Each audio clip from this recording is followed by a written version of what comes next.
All right. Hello and welcome everyone to another A2IM Indiescussion. I am Evan Plake. I'm the membership coordinator here at A2IM. Today we've got a great, very timely one from presenter Dmitri Vietze. Dmitri is the founder and CEO of PR firm Rock, Paper, Scissors, where he's represented a real, diverse host of clients in the music and tech spaces. Many of you may know him as the founder of the Music Tectonics blog, podcast, and conference, an outlet that allows him to explore the intersection of music, business, and technology in more depth, and which we at A2IM are big fans.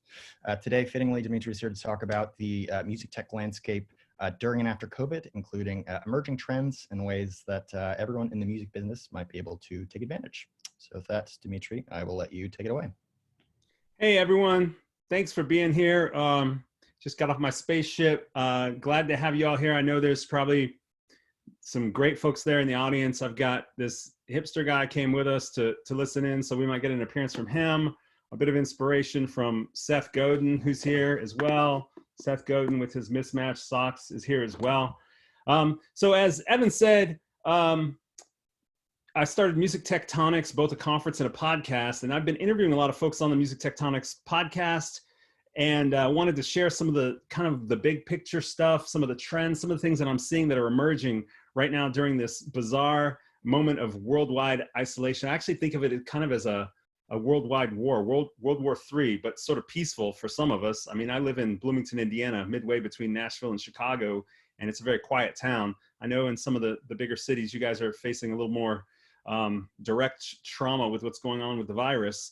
And I think this is an opportunity to talk a little bit about where we are ourselves and how this is impacting the work that we do. And also, what are some of the things that are emerging, the behaviors that are emerging in society that are influencing how music tech is being experienced, music and the use of tech to experience music. So I want to start with some kind of a big picture way of thinking about some things, and then get into some specific areas that I think are different lenses that we can put on as we're thinking about how we're involved with creating, distributing, marketing, promoting, delivering music and musical experiences, because it's not just music these days anyway. I want to start off by sharing with you a theory that I have, that there's going to be a new starting line. We are in this crazy crisis where the entire world is in isolation, and it's changing our behavior for right now, but I think it's actually going to change some of our behavior, our ways of life, our way of working, our workflow, and the way that people are experiencing music going forward after this. It won't be like today. Like once the lockdowns open up, it won't be exactly like today, but there'll be some permanently changed habits, or at least some habits that will have changed for a long period of time. And so to talk about the new starting line, what I'm getting at is what you do between now and whatever the new normal is. I don't know what the new normal is going to be, is going to make a difference of whether you're at that starting line, whether you're a record label, an artist, a distributor, a streaming service, a service to the music industry, if you're a music tech company, analytics, or some kind of marketing, whatever it is, whatever you do between now and that moment of the new normal is going to decide whether you're a contender in whatever the next thing is, the new starting line. So again, I'm starting off broad. I know it's a little different for an industry webinar, but that's where I go with the podcast. And by the way, I put some links in the chat. And after I get going here, I'll start looking at the chat and would love to hear comments and also questions in the chat. It's better than the Q&A for me, just to see what's going on. Feel free to do some networking, post your own LinkedIn or whatever else you want there. I always think the webinars are great for information, but the opportunity to have about 80 of you on here as well might be a chance for you guys to get some business done as members and friends of the A2IM community. So when I think about the new starting line, first I think about what's happening externally. Meaning outside of ourselves as individuals, what's happening broader in society. I feel that moments of crisis inherently create opportunity. And I want to talk about a couple things there. I think one of the biggest reasons why crisis creates opportunity is changing power dynamics. You'll see that some leaders in terms of market share will get frozen in a moment like this. They're used to having a lot of momentum. They're like a locomotive that's built up speed, and they're going kind of at their speed, and it takes a while to get going, but once they get going, whew, they're super powerful. But sometimes in a moment of crisis, everything screeches to a halt. It's very hard to pivot and be agile at that moment. So you'll see that larger companies are inherently slower to respond in unexpected situations. If you can imagine the furloughs that we've heard about or the layoffs for a small company versus a large one, obviously for a small one, it means that it could be a larger percentage of a music company's team. But for a larger one, there's so many implications of how you do that, all the legal ramifications, and you know, how you preserve culture once that happens and what you're able to do. So that's one example of how by market share or being a larger company, you might be a lot slower to respond in crisis. Smaller entities, on the other hand, are more agile. There's less to lose for them to take risks, right? Maybe they're not even revenue positive yet. And so they're not really going to lose revenue by switching up to adjust to, say, live streaming or remote collaboration, or becoming more of a video-centric company because video is being used powerfully. And we'll talk all about that stuff during this webinar. And also with smaller entities, there's fewer stakeholders to get on board with changes in direction. In a large company, you might have investors, board members, you know, several layers of management, large groups of clients or partners, versus smaller entities, which it might be 5 phone calls and you're like, okay, we're ready for this switch. We've got this one investor, they're cool. We've got this one important advisor, they're cool. We don't have very many clients yet, and we're actually moving quickly to adjust to them. So externally, there are these moments of opportunity related to a crisis like this. Another one is if you think about the shifting behaviors, patterns of life, and workflows that are happening, that means there are new unserved needs. If all of a sudden we're operating remotely and isolated, what are those needs that emerge that weren't there or weren't there in high enough demand to build a company or a service or even a marketing plan around? So first you have to see what new needs have emerged. And then those are opportunities for any of you to think, wow, we've always thought about doing that, but there was really no need to. Like, it seemed cool at the time, but nobody really cared. But now all of a sudden we're on Zoom right now. I've never been on Zoom with you guys before, and it's because of this crisis. And, you know, I've had birthday parties on Zoom now, and hangouts and happy hours, and there's all this other stuff that's happening. So you start to think about, what are those new needs and how can I serve them? The other one is, and we'll talk about a bit, you'll see what solutions were ahead of their time before that are now in a situation where time has finally caught up with them. And if you listen to our interview with Stage It, the live streaming service, the founder, CEO, Evan Lowenstein, specifically said that they had pulled in their oars and they were basically on float. And last year they did $500,000 in gross revenue. And when I talked to them a couple of weeks ago, they'd done $800,000 in just 3 weeks. So obviously they're going to have a great year in terms of gross revenue.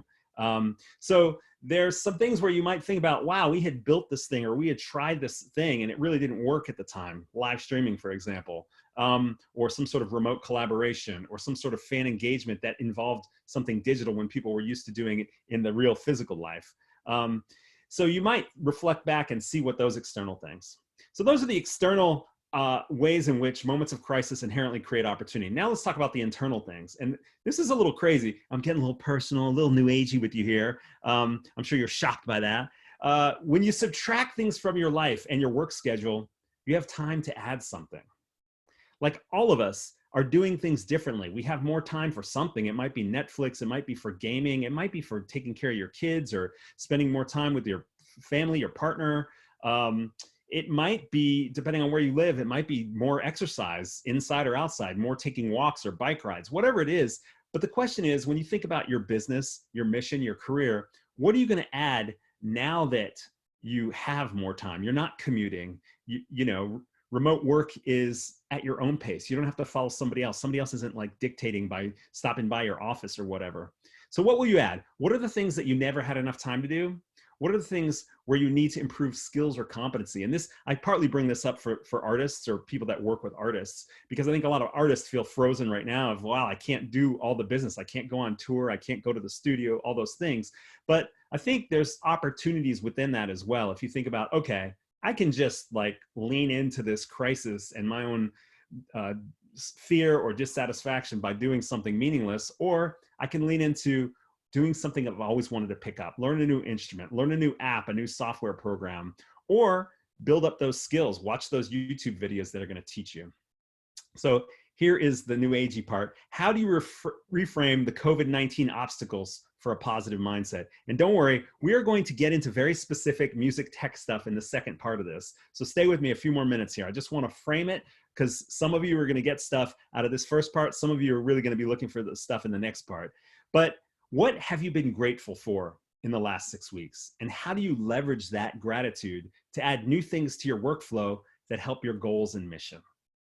Think about that. What have you been grateful for in the last 6 weeks? Because as you take things away, it's like a tide going out. It reveals seashells and rocks and creatures that you either forgot about or you took for granted. And once you see them and you cherish them once again, this is your opportunity to lean into those and think about how they're going to fix your workflow or help your workflow or help you with your mission or your goals. Let me ask you, when you think about the following things, where do you personally see opportunity? And this is mindset. Working remotely. For some of us, it was forced upon us. If you're a parent and you've got a partner or a family member, or a roommate who's also working from home, all of a sudden the kitchen table is like valuable real estate. The kids need space. Everyone's hogging the bandwidth. You're like, dude, you cannot be on Twitch right now. I'm trying to do a Zoom call with my boss, or, you know, I know you've got a class at this time, so you know, there's a lot of conflict. And then there's like the personal stuff is what's happening with me when I'm working remotely. But think of it another way. There is also some opportunities to define your time and activities. What were the things that you had to do because of coworkers or because of bosses or clients when you were real in person there? And how do you define your time and activities? And what's it like not being in person in real life with collaborators? You know, that created an instant roadblock for a lot of us. How do we have our meetings? How do we create music? How do we have those impromptu conversations? And so I think to put a positive mindset on that is, you can now collaborate on equal footing with anyone in the world. So if you didn't have access to somebody before because you lived in the wrong place or because you were in one part of town and they're in another part of town, there's kind of an equalization effect that's happening. Like I said, most of you have never been on a webinar before this with me, and now we are. So think about how you can utilize that to reach people that you thought you couldn't reach before. Invite them into something online that they're excited about, they're paying attention to right now. I mean, another challenge is there's no in-person audience, obviously, for concerts and any kind of live performance events, conferences, things like that. But if you flip it and have a little bit of a positive mindset on it, you can say, well, I can have a worldwide audience all at once. Before with touring, for example, or a conference, you go to a place and they're either people are already there or they're coming there. There's a lot of friction in getting people from one place to another. So think about how to flip it on its head by saying, how do I leverage the fact that I have a worldwide audience now? We've been struggling as an industry to focus on worldwide releases, right? There used to be a very specific method and an ability to kind of test releases as you go. You kind of have this wave of releases happening with regions of the world, and that can still be done to some extent, but we're really looking at a global marketplace, and the opportunity to really do everything at once can influence whatever you're working on, whether it's a release or a music tech product or service. What about the brick and mortar shutdown? I mean, obviously, physical retail stores, this has not been helpful at all on day one, and you know, we're all experiencing that for everything from groceries to medicine to all sorts of stuff. The flip side is, anyone online is a potential customer. Not to mention the fact that we eliminate physical waste whenever we do more stuff online, for the most part. So anyway, again, some changing of your minds around how to look at the crisis. I mean, I'll put one more out there. I don't know if this applies to music or music tech, but there is danger everywhere. You think about, oh man, if I go to the store, am I gonna die, or am I gonna bring an illness to an elderly relative or something like that? Flip it on its head and you say there's safety within, or I can take care of myself. And you start to think, what are the music and tech products related to safety within or taking care of myself? So that's my big picture about the new starting line. Who will be at the new starting line? How do you look at these external factors and these internal factors to determine what you're going to do to get yourself to the new starting line? Some people are going to be frozen, and some are going to try new things or dig deeper than ever or find new sources of inspiration and creativity. And so I challenge you to decide what you want to do. There's nothing wrong with being frozen. There's nothing wrong with deciding you're going to go inward and take care of yourself. And maybe there's a balance between the two. What you do between now and whenever we find the new normal, whether you're a record label, a manager, an artist, or a music tech company, whether you're small or large, young or old, will determine whether you're at the new starting line. I hope you're with me. Chat me if if you're like, dude, this is crazy, or I've got a question, or here's something you didn't think of. I'm here. Chat me. So I'm going to broaden out in one sense, but I'm also going to get more specific as we talk about specific things in music and tech to be thinking about. There are changes in society's behavior right now, and I want to explore what that means for music and tech. I'm going to encourage you to put on a series of lenses with me as we look through each of these things.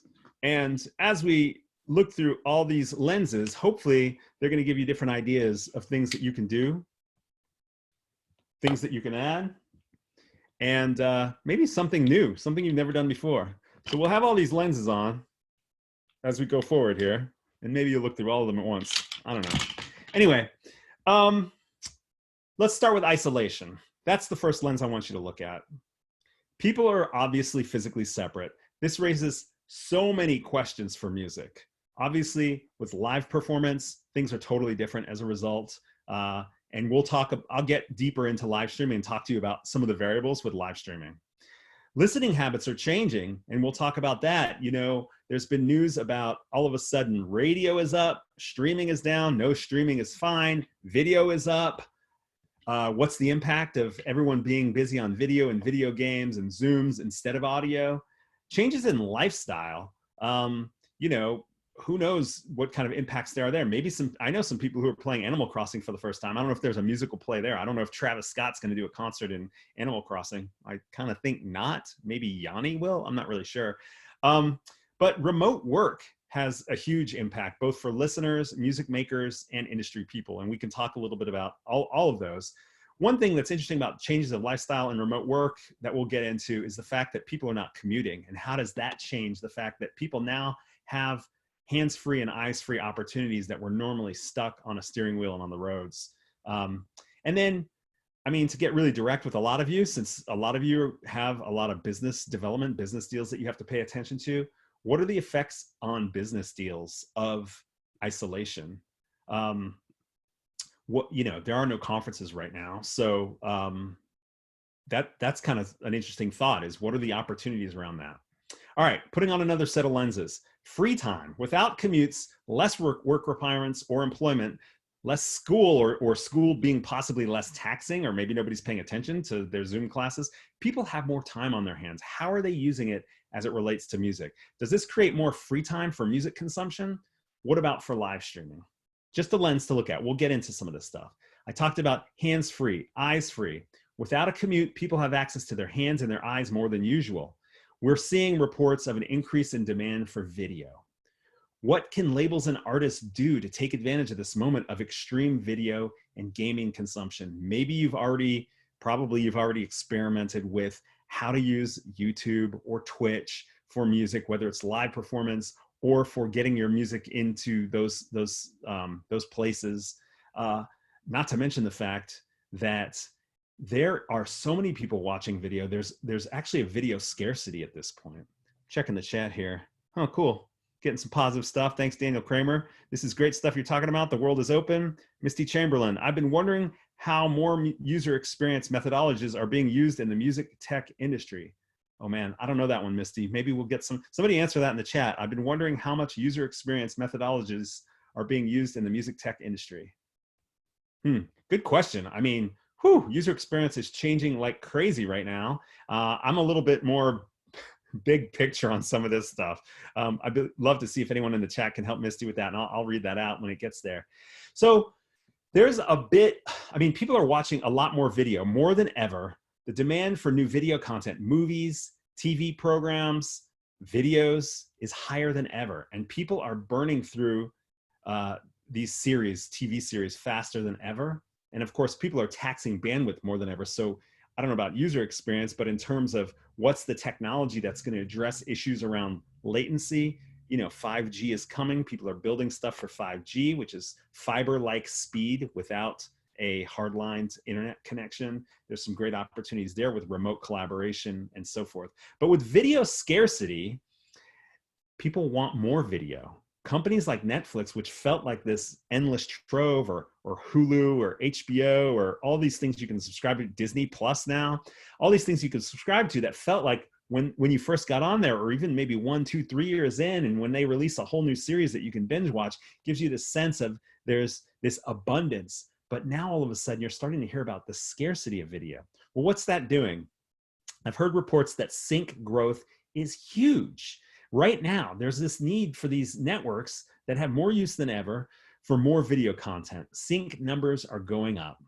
For labels or distributors or anybody that's in this representative recording side of the business, publishers, if you failed at sync in the past, now might be the time to try again, or to optimize systems for faster or more sync deals. So there's an opportunity. Think about it. People are watching more video. Those video channels need more content to make that content great, which has been a crazy boon for the music industry. Music and sound is such an important part of creating those very engaging shows and films. So this is a new opportunity. It's already been there, and it might be a time to lean into that right now because there's this demand for it. For companies that are tech companies that are involved in sync, now's the time to lean in and help with increases in terms of increasing the flow of deals, searches, discovery, transactions. As new types of video use is emerging, then there are new types of sync deals that need to happen as well. So looking for those opportunities. Obviously, we know what's going on with TikTok, but there's some other interesting use cases that keep emerging. I'll talk a little bit about some of those down the road. Look for what new genres are being used in sync. You may be in the business of a particular genre that you never thought worked well for sync, but right now in these moments of transition, things are changing. The tectonics beneath the surface are shifting. Don't fall asleep at the wheel when this might be the time for a genre that you've had, or maybe it's your B releases. Not allowed to say that out loud, right? No record labels have B releases publicly, but maybe it's your B releases that all of a sudden are in a genre that are getting some kind of weird traction, not just on Netflix, but maybe it's on the YouTube, the micro sync, the user generated content side of stuff. Okay, so let's talk about another kind of external thing that's happening, new uses of video. With so much time on our hands and with wanting more video content, what new ways can video get used? This only fuels the growth of things like TikTok. I mean, one of the reasons TikTok is doing better now than ever is because everyone's using it, right? Right now is a time for user-generated content when people are stuck at home. What else are you supposed to do? There's no competition from bars. There's no competition for going out and shopping and being in a club or anything like that. So people that want to be engaged with something active, motion, music are in things like that. Check this out. I was on a roundtable the other day on Zoom, and a manager told me that some of his bands are making their own TV shows. So you can think about live streaming, right? But this is such a cool idea of having a serial TV show. Maybe it's a weekly show. Maybe the drummer has like what feels like a late night show, and they get just enough technology to have like a little words on the screen or something like that makes it feel like a TV show. There's a theme to it. Maybe there's guests. Maybe he's showing something about his music. And then maybe the singer has a different TV show that's on Thursdays. Maybe it's half a meal with the singer every Thursday. Another band he told me about is going on tour of their house. One night they're in one room, they're in the bathroom. Another night they're in the kitchen. The next night they're in the dining room. And maybe, there's some thematic thing. So how can you explore new uses of video? Don't just turn on Instagram Live and perform a poorly produced acoustic unplugged version with less than half of your band, when you can actually flip that on its head and turn it into a TV show or a tour, or use the combination of exposing people to your music while they get to see your life, your internal world.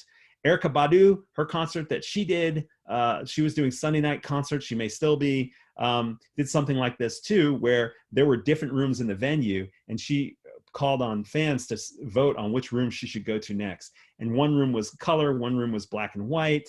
They had a different band kind of set up. They had a different genre they were hitting in each room. So what are the creative new uses of video like that?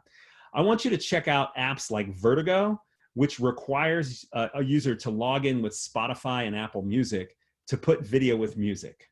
So in other words, it's kind of like TikTok. You can make your own video with music, but the licensing is paid for by the consumer, the fan, the user generator. And it feels a little bit more like a social app in that you play a song and you see which videos or slideshows are going past that are associated with that song. You can look at the ones from your friends, but you can also look at the ones from people you don't know to see what is the visual sort of journal or scrapbook of experience that people associate with that song as it relates to their lives. What's cool about this is that people are moving towards video, right? There's a lot of use of video, but since you have to log in with Spotify or Apple, it's driving paid use of the music. It's driving chartable streams. So if you're a record label that has a fan base that'll come with you and you want to not just push them to an audio only experience, but you do want to see the revenue generated, look at what the video opportunities are to both get paid and to increase position on charts. People are also suddenly leaning into platforms like Zoom. So much so, they're hacking its use for things like music videos. If you haven't seen, there's a couple of cool music videos that have come out that are specifically using the current format of Zoom. Different types of performance, more intimate performance, fan VIP experiences. Check out Topeka.live. Topeka is where you basically pay 50, 100, 300, 500 bucks for an exclusive experience with a band. The band gets to spend a half hour or an hour with a fan who really loves them. It could be in the form of a chat, comparing guitars. It could be in the form of you bought your loved one a serenade from their favorite artist. It could be in the form of a house concert just for you and your friends, where you have a couple of families or posse get together on Zoom. Or check out Side Door, which was originally a house concert booking platform where if you wanted to be a curator of concerts and you had a venue or two, like your living room or your barn or something like that, and you were an artist, you could kind of meet up through Side Door. Side Door is pushing the idea of doing some house concerts via Zoom as well. So there's some new uses of video. Don't think that, we'll get into live streaming next, but don't think that the things that you've heard about most are the only options, because culturally, as an organization, as a label, as an artist, as a distributor, or as a music tech company, there may be some other things that fit culture. I'm just checking the chat. Misty says, it seems like categorization, taxonomies, and metadata are becoming even more important with sync licensing and data analytics and filtering music for fundability and target distribution. Do you think the negative connotations of labeling and genre are evolving as music and tech become more intertwined? I'm trying to be responsive to the fact that if I was at a South by Southwest or an Indie Music Week, I might be up on stage and there's no opportunity for a back and forth of conversation. Whereas with the chat, just like with live streaming, which we're about to get into, it's stupid for me to ignore what's going on in the comment thread here. Do you think the negative connotations of labeling and genre are evolving as music and tech become more intertwined? Man, I started a startup called storyamp.com, and this was several years ago. It's still running. It's an automated music PR platform where you can have releases or performance dates automatically emailed out to relevant journalists, and then there's a whole portal for journalists to interact with, request stuff, and tickets or downloads or physical product or interviews, whatever. But genre and the labeling, it's such a clusterfuck, and you guys all know it already. Every single one of you has dealt with it. Am I going to follow the iTunes list of genres? Am I going to follow the Spotify list of genres? Is it better to have these micro genres? You're working with artists who are like, please don't categorize me. I don't belong in any genre. I am my own genre. You have fans who think they like only a specific genre, and when they describe it to you, it doesn't make any sense. So you have trouble with what your personas are that you're targeting because it's totally unclear. Honestly, I think it's constantly evolving pre-COVID. I do think with sync, some interesting things are happening with discovery of music, and I think it's tricky to understand exactly what the pathway can be from finding something in Netflix to going to either purchase merch or something physical or engaging on a streaming platform. But I think partly what you're asking about, Misty, is about the discovery side of it. I think there's definitely a lot of technology that's being used. Check out a company called SyncFloor that does everything, including analyzing the lyrical content for what kind of topics they address. So there's some really cool, like almost like poetic searchability. If a music supervisor, music director is looking for a song that will thematically relate to what's going on in a scene, there's new opportunities for that as well. So that aspect absolutely is evolving. I don't know if you're talking about metadata in terms of the publishing side, and that's a whole other crazy thing. We don't have time for it today. Don't ask me any questions about that part of it. All right, I'm going to jump back in because I really want to talk to you about live stream. Thanks, Misty, for bringing that up. Feel free to chat some more, guys. So live streaming right now is the fucking Wild West. Do you know that already? I hope you already know that. This was a latent area for most of the music industry. In esports and even in sports, anything that was kind of like live on TV has had to transfer over to this thing. But, you know, music concerts live on TV was not really much of a thing besides the Super Bowl halftime, right? So live streaming basically, in my opinion, over the last 5-10 years, sort of fell on deaf ears. Fans were just like not ready for that experience. Artists felt very separated from their audience for the most part. And so with traditional live music companies in trouble, others are grabbing for land in the sudden demand for live streaming. So live streaming has surged, and there's an opportunity for the big concert promoters, the big festivals, the ticketing companies to kind of get in there. But there's no reason why record labels, distributors, media outlets, tech platforms can't also get in on this action. And it's hot right now. And I believe that this is one of the areas that we're going to see a permanently changed work behavior, life behavior, way of interacting with music. I think this is something that right now we're building habits around. To me, I have not been blown away by my own personal experiences with watching live streams so far. I think I'm more of a, let me go to the house concert version. And something that's kind of interesting that I was going to get into later was a little bit about Side Door I mentioned is kind of doing this house concert model on Zoom. That means the artist is actually seeing the performers. And to me, that's where it starts to get really interesting. For me personally, I want to see who's there. To me, what's great about live music is the performance. Seeing somebody that you're just totally, your soul is compelled by, to see them live and on stage, creating that magic right then and there is amazing. But come on, let's be honest. There's something that you're drinking. There's people around you. There's dancing.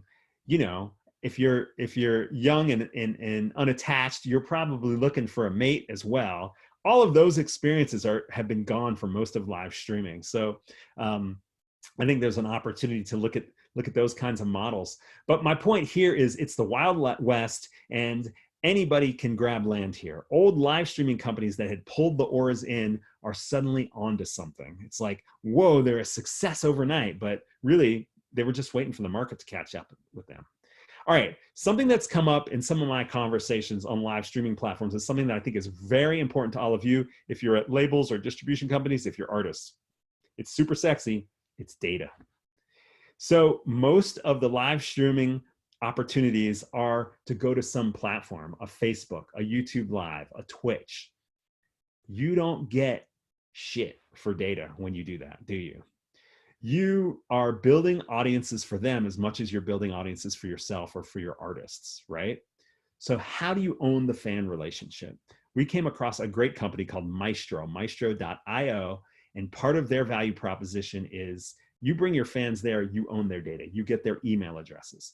Now, here's what I think this is about. It's obscurity versus ubiquity, something in the music industry we've talked about for quite a long time, ever since music became free on the internet, ever since MySpace, and everyone was like, am I just gonna give away this music? I'm just gonna let everybody stream my music? How am I supposed to make any money off that?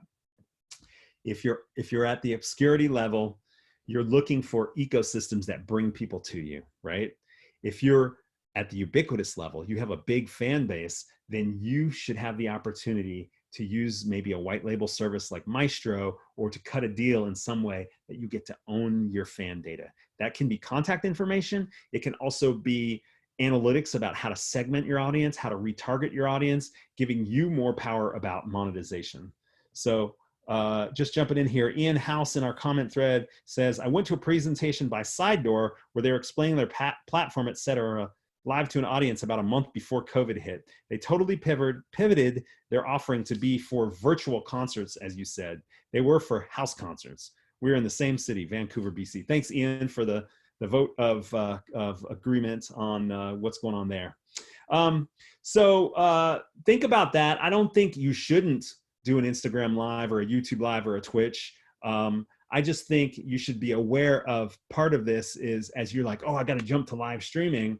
Part of this is to think about what is the long-term play and how does this fit into your larger funnel in terms of data and monetization. And, you know, I think try multiple things and see what happens. Maybe you gather audience in one place and bring them over to another place and back and forth and see what works for you.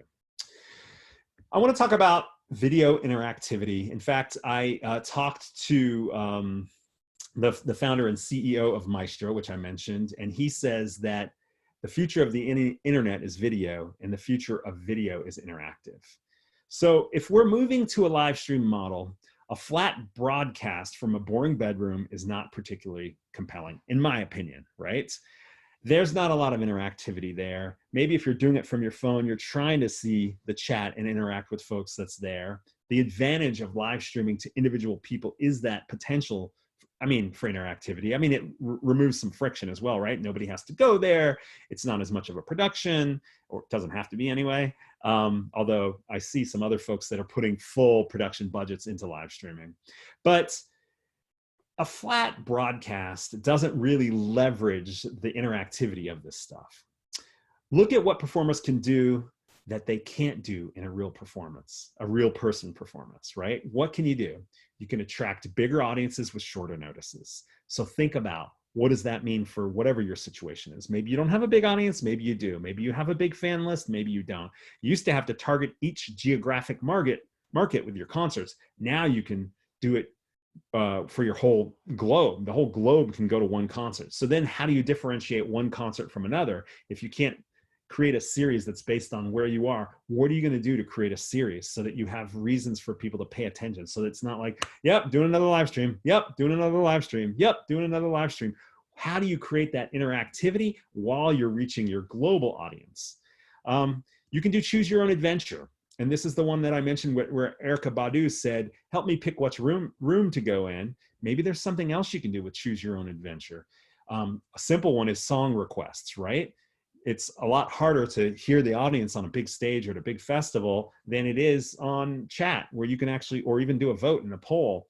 You could even do a poll to, you know, do some Mad Libs lyrics and say, all right, I'm going to replace some of the words. Give me a couple themes, do some improv type of stuff there. How do you make it fun and engaging in a way that's different than a regular performance? Don't just think of this as a facsimile of what would be in real life. Think about what are the new opportunities that are there.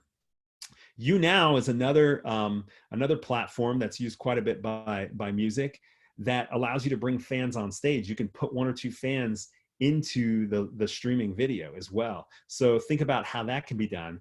Clearly, as we talk about monetization in a second, there's an opportunity for people to be brought on stage to recognize them while they are supporting you in some way or the other. Stage It also uses a form of gamification of fan support where top givers are charting and you can see who's on the chart as fans, which is kind of a fun way to get your name in lights during a concert by an artist you love.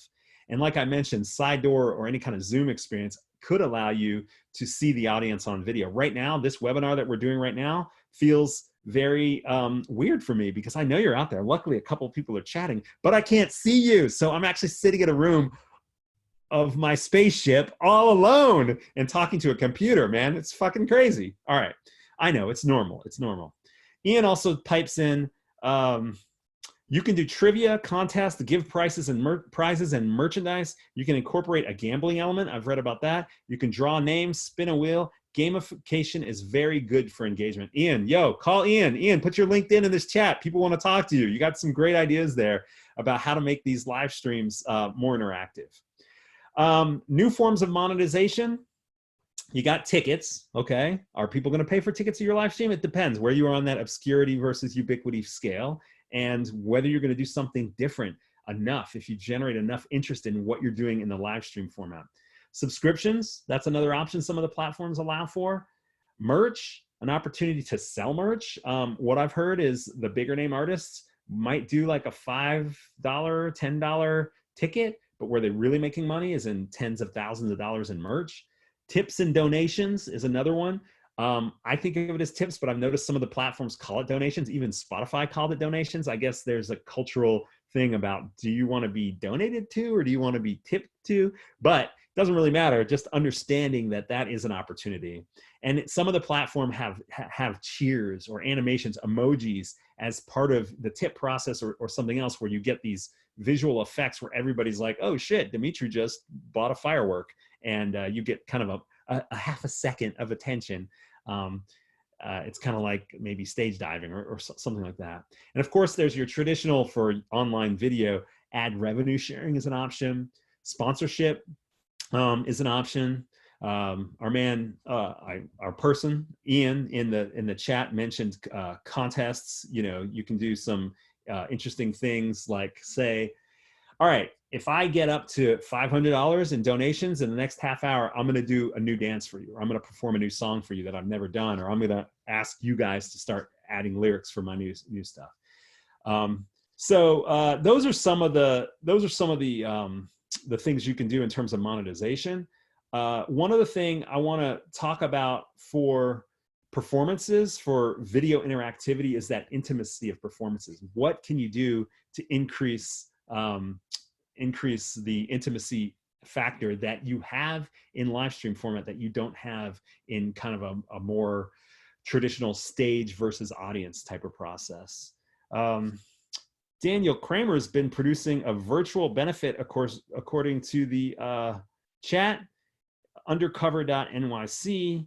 Ian House, who I asked to post his info, says, I used to head up influencer recruitment and onboarding for a live streaming platform. It was a great product and way too early a few years ago. Were it still around now, it would be flourishing. If anybody wants to get in touch, email me. So his email's in the chat. Thanks, Ian. Love the ideas that are coming in there. I don't know what Mac Norton meant, because Mac Norton just typed the letter A. A. All right. Continuing on, I hope you're still with me. We are going to be done at 4 p.m. Eastern, so I'm just going to get through the rest of this list real quick and see if there's any other comments or questions, but feel free to chat them in. Let's see. Additional live streaming opportunities. This might fall more for those of you who are on the music tech side of things. Concert discovery. Before now, there was no easy way to find out about live stream concerts. My company, Rock, Paper, Scissors, we do PR for a company called Bands in Town. Some of you probably use them. Bands in Town did this amazing pivot where first they added a watch live button for artists to add live streams directly into their profiles in Bands in Town. And I don't know, hopefully you know that Bands in Town has a service for you to message notifications to people who follow your bands. And record labels can work with artists and managers to also have access to that notification stream. And so there's some cool stuff happening with concert discovery. Bands in Town also launched an official Twitch channel, and they're doing a lot of programming to raise money for musicians and artists who are in trouble during COVID-19. Ticketing. I think there's a huge opportunity now with live streaming. It's a different type of experience, calls for a different type of ticket, different way to describe tickets, different pricing models, different marketing and gamification models with ticketing. So I think there's an opportunity there. I think there's an opportunity that I have not seen yet. I mentioned it once at one of our Music Tectonics meetups in LA for platform agnostic monetization. If somebody can crack this nut, if you can help all of the platforms by creating some sort of currency where fans can go in and pay a certain amount of real money and they get a certain number of credits for these cheers, these animations, whatever, and use them across multiple platforms, I think it will unlock a lot of money, a lot of revenue there. Because I think we had a guy named Mark Mulligan. If you don't follow Mark Mulligan on LinkedIn or his newsletters or his articles from Media Research in London, please do that. He is amazing. And when he did our keynote at the Music Tectonics conference, he talked about the future of monetization is how you monetize fandom. So we've always thought about monetizing music, recordings, performances, publishing rights, sync rights, all those types of things. But how do you monetize the fan experience? How do you give those opportunities for fans to contribute and be associated? We're talking about that with the monetization models in live streaming. My curiosity is, can somebody build a platform that sort of creates a sort of like a currency exchange that will unlock a lot of money? Other additional live streaming opportunities, there's the actual digital management of the live streams themselves. So there's live editing and technical direction, syndicating to multiple streams. Probably the biggest company I've heard of is OBS that does this. I just got a demo of Social Live, which is a really cool one. I think there's a music technology opportunity there for how to make efficient, make accessible, all of those things for more people to do it. I haven't heard of any analytics dashboards yet. Some of the platforms have analytics within them, the live streaming platforms, but as we've seen with audio streaming, you see some interesting chart metrics, some dashboards that are helping you bring in different data from streaming service or entertainment intelligence for those of you on the indie label side, who are bringing in lots of streaming data. Maybe they're bringing in social data where you can see a macro picture and just seeing what's happening on the one platform. So I think there's an opportunity to think about, what does that look like? How does that then interact with the upsells and the cross sells, the merch, the other forms of data capture and engagement? What's the HubSpot for learning is what I'm saying here. And then there's great opportunity for marketing tools. There's a lot of great marketing tools in the music industry. I think about companies like Audience Republic or Bands in Town, which were on the physical performance. I hope you can hear me. My internet connection is unstable, but I'm still here. Hopefully you're there. Evan, let me know if my internet is potting out and I should turn off my video for a couple minutes. So I think there's an opportunity for marketing tools to do something different with live streaming as well. All right, I got a few more. Well, I've really got several more, so I'm gonna go real quick. Are you with me? I hope you're with me. I'm gonna go quick. I'm already going quick. I'm gonna go even faster. Okay. What about exploring the values around screens and remoteness? Things that we consider not quite right under normal circumstances, like live stream concerts and video calls, will change behavior forever, because people will have been forced to see how these things work for them for the first time and will continue using them once this is over. There may be companies that hated remote work and all of a sudden are going to do remote work ever more. They're going to be like, shit, why were we paying rent all these years? We like this better. I didn't really like having to smell people's microwave popcorn anyway. I want to smell my fish that I'm cooking at lunch, whatever. So people will be developing new habits. Forced isolation is leading to new types of collaboration.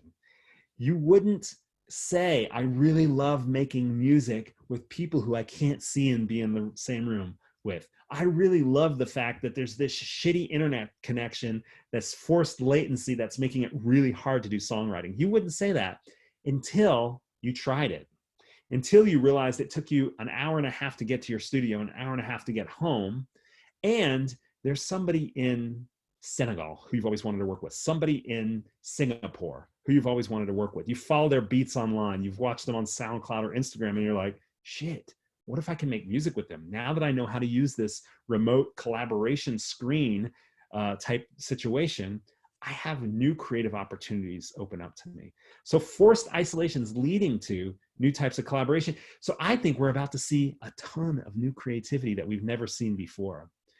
This moment is about that creativity. So these values around screens and being remote and isolated are shifting. New online social interactions are coming. So that was some of what I just said was a little bit on the creation side. What about on the fan experience side? Remote music making, we'll start there because it's starting to look a little bit more like a new form of social media. Who is the audience and who is the performer? Right? This is something that I don't think, as those of us who've grown up in the music industry, we haven't really reconciled. Remember when Chris Anderson wrote the book, The Long Tail, everyone's like, yeah, the long tail is not going to work because it sucks and nobody likes it. But let's start to think about the long tail again. And as record labels and distributors and streaming services, this can be very threatening if you've bought into a very specific model of hit making and growing audiences and risking on a certain number of artists knowing that one of them is going to go through the roof. You might have to think about, how do you monetize everybody making music? What does a record label look like? What does a publisher look like? What does a streaming service look like if certain songs are only getting 100 listens from that person's favorite friends and family? So that's one piece of it. There's also the collaboration piece of it. There's the chutes and ladders piece of it, is how do you go from being a TikTok creator to becoming an artist? And where is your point of entry for collaboration and audience building? Check out apps like Soundstorming, where you can record with your phone a little snippet on your phone. I don't know if you can see that is a phone. A little snippet, and then just post it as easy as a stupid tweet, right? And see whether people like it. And also somebody else grabs that acoustic thing that you've recorded, or maybe electric thing that you've recorded on your phone, and they add something to it and they post it. And then somebody else adds something to it. Imagine what that does for somebody who's like, hey, I play guitar by myself. I'm not a singer. I don't know anything about beats or drums. Check out Tracked, TRACKD. These, by the way, these are companies that we've done interviews on the Music Tectonics podcast. Tracked is basically like a 4-track recorder. You can upgrade to an 8-track recorder, and it also has a social component. Check out Endless with 3 S's at the end. That one's actually like a musical instrument where you're making electronic music with beats and a bass and notes. You can add vocals, you can record anything into it. But what you do is, it's almost like, some of these are like text messaging music. You're basically sending in a track or a stem, and then somebody else is adding a track or a stem on top of it, and then they can slow it down, speed it up. You can go back in time on Endless. It's a freaking blast, but also think about what it's going to do and how it relates to what you do in music. If you're on the video side, check out like music and video, like editing. Check out Sound Whale, like the animal, the large mammal in the ocean. Sound Whale has remote collaboration tools for watching video together in real time and seeing what you're doing with the audio as well. So there's this remote music making piece of it. There's tons of hanging out online happening. So if we look at the fan side of it, Zoom, Discord, House Party, Netflix Party is an app you can use to watch Netflix with friends with live chat in the screen. How do you optimize for paid music listening as part of this new type of social interaction online? Okay. Still going here. UGC music, user-generated content. The lines continue to be blurred between who is the audience and who is the performer. How does that influence the future of music and monetization? There's got to be more and more videos being created as everyone's stuck at home with nothing but their phone. And then think about new genres and new mediums that are being created. The more people are creating music online and collaborating remotely with anyone around the world, and with tools like mobile apps like the ones I described, the more we're going to see new genres, but also new forms emerge. What is the next TikTok? What is the next Vine? And what are you doing to keep in touch with that? Are you talking to teenagers, preteens? Because they're the ones that do it. Are you watching what's happening in Asia? Because it always comes from Asia first. At least that's what Mark Mulligan talks about, this type of social experience coming from Asia first, which, by the way, is not a new trend.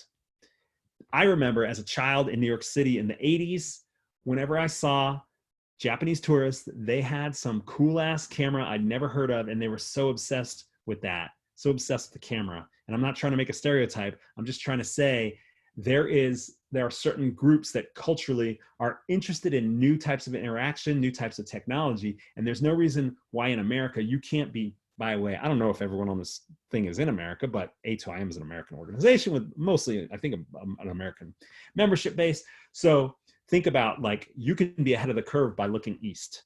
Keep an eye on these opportunities to ride the wave of a new genre. Maybe, like I said, with a record label, you have some smaller genres that you haven't kind of explored as much, and now all of a sudden they're going to get traction for whatever reason, maybe in a different part of the world than you expect, or a different medium. I mentioned Vertigo. Keep an eye on companies that are mixing video and music in new types of ways that have new types of certain social implications as well.